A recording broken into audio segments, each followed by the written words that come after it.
नमस्कार विद्यार्थी मित्रांनो, इयत्ता 5वी शिष्यवृत्ती परीक्षा विषय मराठी उताऱ्यांचा अभ्यास आपण करत आहोत। उतारांचा अभ्यास करताना हा तिसरा व्हिडिओ मी तुमच्यासाठी घेऊन आलो आहे। आधीचे 2 व्हिडिओंची लिंक मी तुम्हाला दिलेली आहे, ते तुम्ही बघा। व्हिडिओ आवडल्यास नक्की लाईक करा, शेअर करा, सबस्क्राईब करा। चला तर मग व्हिडिओला सुरुवात करू। उतारा 7वा। आज दुर्दैवाने आपण संकटांना कमी दर्जाचे मानतो।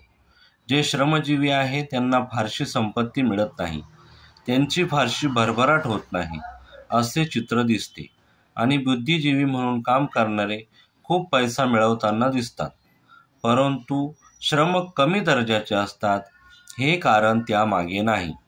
आपला समाज जसे समजतो ते त्यामागील कारण आहे। आपला समाज श्रमाला कमी लेखतो। श्रम करून पोट भरणाऱ्यांना मोबदला कमी दिला जातो, म्हणून समाजाचा दृष्टिकोन बदलणे आवश्यक आहे, त्यांचे प्रबोधन करणे आवश्यक आहे। श्रमातून सुखाची निर्मिती होते। जगातील सर्व महान कार्य माणसाच्या श्रमातून निर्माण झाली आहे। श्रम करणारा पुढे जातो, त्याचीच प्रगती होते, तोच अखेरीस विजयी होतो। उतार्यावरील प्रश्न आणि त्यांची उत्तरे बघू। पुढीलपैकी सत्य विधान कोणते? श्रमातूनच मोठमोठी कामे होतात। पर्याय क्रमांक 3। पर्याय क्रमांक 3ला गोल करायचा आहे। श्रमाचा मोबदला कमी दिला जातो, म्हणून काय करावे? याचं उत्तर आहे पर्याय क्रमांक 4। श्रम करीत राहावे, शेवटी श्रम करणाऱ्यांचाच विजय होतो। पर्याय क्रमांक 4ला गोल करायचा आहे। प्रश्न 3, प्रत्येकाजवळ श्रमप्रतिष्ठा यावी म्हणून काय करावे लागेल? प्रत्येकाजवळ श्रमप्रतिष्ठा यावी म्हणून काय करावे लागेल? याचे उत्तर आहे पर्याय क्रमांक 1, प्रबोधन करावे लागेल। पर्याय क्रमांक 1ला गोल करायचा आहे। उतारा क्रमांक 8 बघूया। कृष्णेचे कुटुंब भले मोठे होते, कितीतरी लहान मोठ्या नद्या तिला येऊन मिळतात।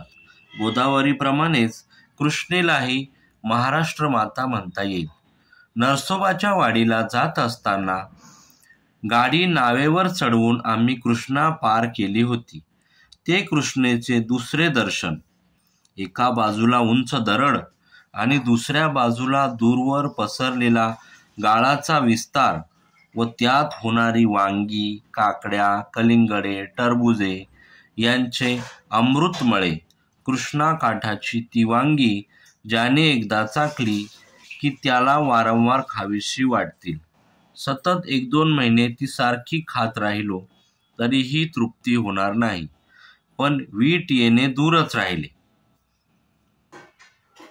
उतारा क्रमांक 8 त्याच्या प्रश्न व पर्याय बघू। महाराष्ट्र माता कोणत्या नदीला म्हणतात? कृष्णा नदीच्या गाळात कशाचे अमृतमळे फुलतात? कृष्णा नदीच्या गाळात वांगी, काकड्या, कलिंगडे, टरबूज यांचे अमृतमळे फुलतात। मग ते आपल्याला पर्याय दिलेले आहेत इथे, तर आपल्याला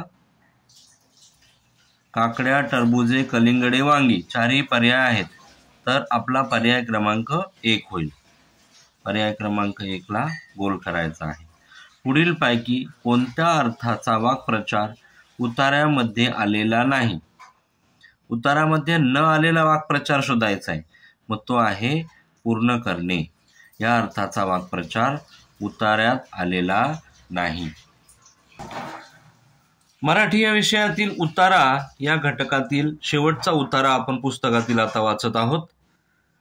तुम्हाला जर हा व्हिडिओ आवडला तर नक्की लाईक करा, शेअर करा, सबस्क्राईब करा, तुमच्या मित्रांना पाठवा। उतारा क्रमांक 9, मायाला 2 बहिणी होत्या। तिच्या आईला या तिघींनाही शिकून स्वतःच्या पायावर उभे करायचे होते। मायाचे वडील सतत आजारी असत, त्यामुळे आईलाच कष्ट करावे लागत। तिने दुसऱ्याचे कपडे शिवून अर्थार्जन केले। खूप कष्ट केले, पण मुलीच्या शिक्षणासाठी काही कमी पडू दिले नाही. प्राथमिक शाळा महानगरपालिकेची असल्याने शालेय खर्चाचा प्रश्न नव्हता. त्यामुळं मायाने शिष्यवृत्ती परीक्षेत यश मिळवले होते. मायाने खूप जिद्दीने अभ्यास करून इंजिनिअरिंगला प्रवेश मिळवला. तिचे दैदिप्यमान यश म्हणजे ती विद्यापीठात प्रथम क्रमांकाने पास झाली. 2 वर्षे नोकरी करून पैसे जमवले. जर्मनीला जाऊन पुढील शिक्षणही पूर्ण केले. परदेशात गेल्यावर आईने तिला बजावले, शिक्षण पूर्ण झाल्यावर देशासाठी काम कर. माया आणि मायाची आई यांची जिद्द वाखाणण्याजोगी आहे. उतारा क्रमांक 9चे प्रश्न आणि त्यांचे पर्यायी उत्तरं बघू. पैसे मिळवण्यासाठी मायाच्या आईने कोणते काम केले? शिवणकाम. पर्याय क्रमांक 1. पर्याय क्रमांक 1ला गोल करायचा आहे. माया हुशार होती हे पुढीलपैकी कोणत्या वाक्यावरून दिसत नाही म्हटलेलं आहे? तर तिचे वडील सतत आजारी होते. या वाक्यावरून माया हुशार होती हे काही समजत किंवा दिसत नाही. मायाच्या आईचे मातृभूमीवर प्रेम कशावरून दिसून येते? मुलीला देशासाठी काम करण्यास सांगितले, म्हणजे पर्याय क्रमांक 2 हे त्याचे उत्तर आहे. विद्यार्थी मित्रांनो, व्हिडिओ आवडल्यास नक्की लाईक करा, शेअर करा, सबस्क्राईब करा. या पुढचे व्हिडिओही मी तुमच्यासाठी असेच घेऊन येईल. माझ्या चॅनलवर कायम राहा. तुमच्या मित्रांना ही लिंक पाठवा, त्यांनाही शेअर करायला सांगा, लाईक करायला सांगा, सबस्क्राईब करा. धन्यवाद.